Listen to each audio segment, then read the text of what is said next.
Hello.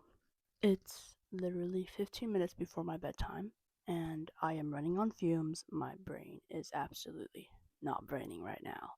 So I had the brilliant idea to do whatever this is. We'll figure it out as we go. But I think introductions should be in place. My name is Bonnie Yang, but you can just call me Bon Bon, and I am your host of the Arho Hotline. So, little bit of backstory time. As you can probably tell from my very sexy walls, is that I am something of a failed artist. But we do not dwell on things that make us unhappy. Because here's the mentality, people. If you can't get as good as the masters, who are, by the way, probably rotting in their graves right now, dig up a little dirt on their past and just consider it as like really dusty, musty, cobwebby blackmail. It brings me a great deal of joy. Anyhow, this is my script. It's a little bit empty. I think we're just gonna wing it. So back to my walls. In case you can't tell, my walls are blue. Let's do a little bit of backstory into blue. Probably gonna stay on the very European side of art history because, as we're probably familiar with, the people who called dibs first kind of gets to write the history books. The Europeans kind of called dibs on a great deal of the world. This is where we're gonna be mostly getting our information from. Most art history books usually refer to this area as like the Western world, but I'm not very good with my never eat soggy waffles type shit. Am I allowed to curse here? I'm just gonna refer to this as the Western European world. And Jose's. In the medieval ages, which I think we romanticize too much, it's been called the Dark Ages, it's been called feudal Europe, and they're all the same idea. Castle on the hill, moat filled with snapping crocodiles. Oh, you want to come hither? Okay. Knock, and then we'll like bring a wooden bridge down, and you could just come in. During that time, it was called the Dark Ages too. Europe did not do a lot of writing or a lot of art at the time. So they don't know all that much about what was going on back then. And like the stuff that did survive was a little bit confusing. It wasn't used that much in medieval art, but it was with the Renaissance that started to make a really huge impact. Blue was the cream of the cream of paint. It came from this semi-precious stone called lapis lazuli. It's mined in modern-day Afghanistan. It would be transported across the Mediterranean Sea and then into some dude's workshop, right? And this is not even the artist. This dude would grind that rock up into thin powder, and then he would sell that for like crap ton of money. And then they would bring it to the artist who would have his apprentice mixing the paint for him. So from rock to canvas, that entire process could take months. Blue wasn't really used all too much then either. It became more of a status symbol, as you can probably imagine. And if you could use it, that meant that you had some pretty wealthy people backing you up. And during the Renaissance, that meant it was either the church or the Medici family. Insane amount of clout. Well, as hard as it was to get blue on your palette, the church decided, you know what, let's make it harder. Really high taxes on blue. That only one person could be associated with the color ultramarine blue, and that person was the Virgin Mary. It's one of her identifying features. One little branch of art history where you distinguish saints from one another. Like I know Saint Agatha with her breasts on a platter. And for Virgin Mary, her defining quality was that she was always in ultramarine blue. The church was like, yeah, having a tax is pretty nice, but you know what would be nicer? A dress code.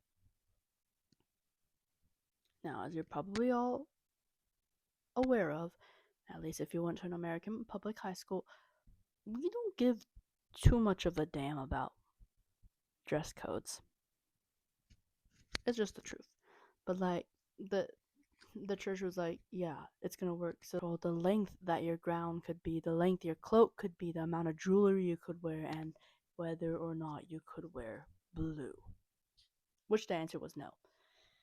So yeah, the church made blue seem like this really high and mighty thing, which it was, but they brought it even higher by giving it spiritual meaning, right?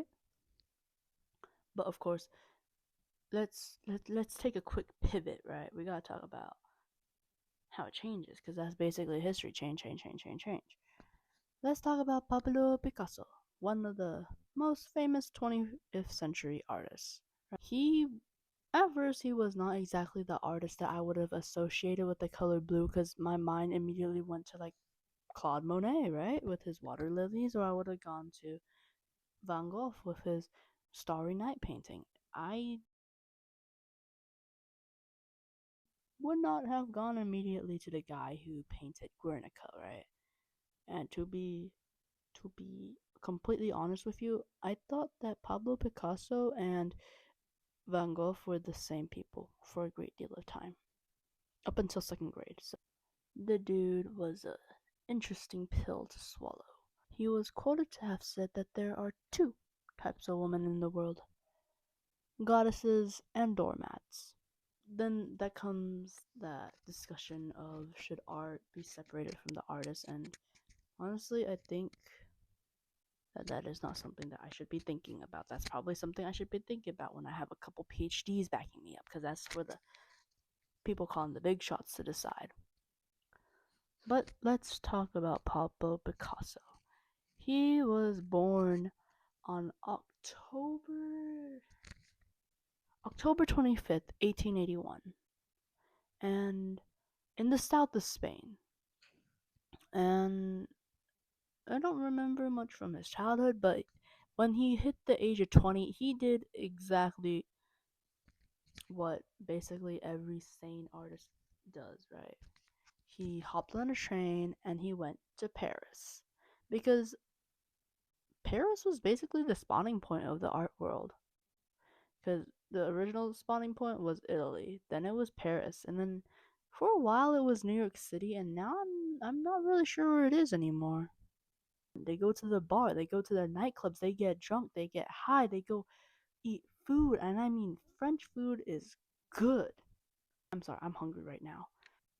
They slept with woman after woman after woman, and then when the good times were over, they would go stumbling back home at ungodly hours.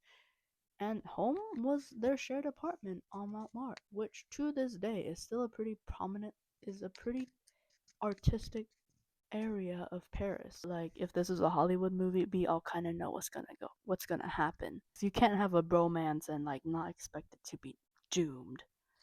So one night, Carlos Casagemas, he's outside. He's at a party as usual, right? He's getting drunk, drinking beer, and he's with this beautiful French model. Her name is Germaine Pichot. He's drunk, right? And drunk people rarely do smart things. He confesses to the girl. He's like, "Yo, I like you a lot. Will you marry me?" And the girl, she's like staring at him, and she's like any sane, self-respecting woman, she says, "No, thank you." But he did not take that well. He pulls out a gun. I'm not familiar with the French gun laws at the time, but I guess you can just carry a gun around. He pulls out a gun, aims at Mademoiselle Pichot, fires once, places the gun against his temple, fires again. Luckily, Mademoiselle Pichot managed to duck behind the table, because Casagemas is drunk off his mind. He misses, but Casagemas, he dies later that night in the hospital. And when Vincent van Gogh finds out, he is devastated, right? And in a sense, he tries to become his friend. He ate what his friend ate. He went to the places his friend usually went to. He slept with the woman that his friend slept with.